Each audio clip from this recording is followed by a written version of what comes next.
this week's discussion board, we will be talking about the patients we assessed for the virtual lab. We had 3 patients. Patient A came in complaining of syncope, stated that they lost his sister due to heart disease and they're worried that it runs in the family. This patient is 30 years old, tall and skinny. While auscultating, I heard a murmur that occurs during systole.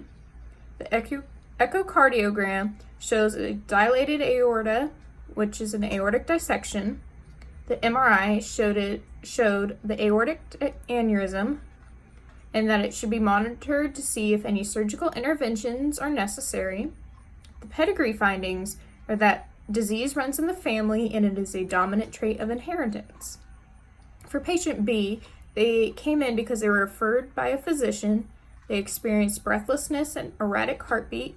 They are 35 years old and a dwarf.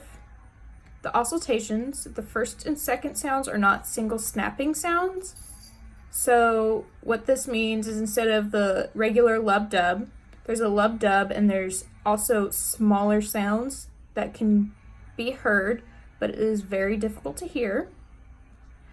The echocardiogram shows that the wall between the left and right atria is completely missing in this patient. And then the pedigree findings are that it is a autosomal recessive trait. It's carried by the parents, the younger brother, and the sister-in-law. Patient C complained of dyspnea and fatigue when doing strenuous activities.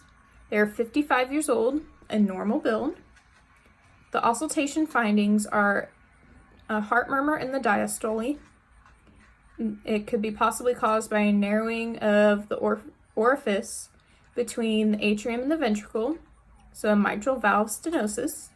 The echocardiogram shows a mitral valve leaflet is thickened, and the pedigree finding shows that it is not dominant or recessive, so it could be caused by an environmental factor or a common pattern of medical history.